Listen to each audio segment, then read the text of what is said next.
বলিউড পাড়ায় কান পাতলে শোনা যাচ্ছে স্ত্রী সুনিতার সঙ্গে বিচ্ছেদের সিদ্ধান্ত নিয়েছেন গোবিন্দ। ব্যক্তিগত জীবন নিয়ে চলছে জোর গুঞ্জন। দাম্পত্য জীবন মোটেও ভালো যাচ্ছে না তাদের। টানাপোড়েনের মাঝে অভিনেতা জীবনে আরও এক অঘটন। প্রাক্তন সহকারীর মৃত্যুর দিনে বর্তমান ব্যক্তিগত সহকারীর পরিবারের কাছে শোক বার্তা পাঠিয়ে আলোচনার জন্ম দিয়েছেন অভিনেতা। এ বিষয়ে বর্তমান সহকারী জানিয়েছেন, দুজনের নাম এক হওয়ায় এই বিভ্রাট। সোশ্যাল মিডিয়ার এক পোস্টে বর্তমান সহকারী শশী সিনহা জানিয়েছেন তিনি সম্পূর্ণ সুস্থ আছেন।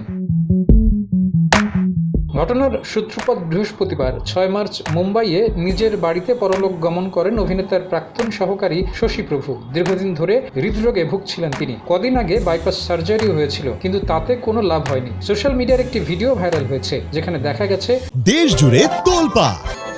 ওয়ালটন ফ্রিজ কিনে আপনিও হয়ে যেতে পারেন মিলেনিয়ার। দীর্ঘদিনের ব্যক্তিগত সহকারীর মৃত্যুতে অশ্রুসিক্ত অভিনেতা শশী প্রভু শুধু সহকারী ছিলেন না, বাল্যবন্ধু তার। অভিনেতা হিসেবে পরিচিতি পাওয়ার আগে জীবনের কঠিন সময়ে পাশে ছিলেন শশী।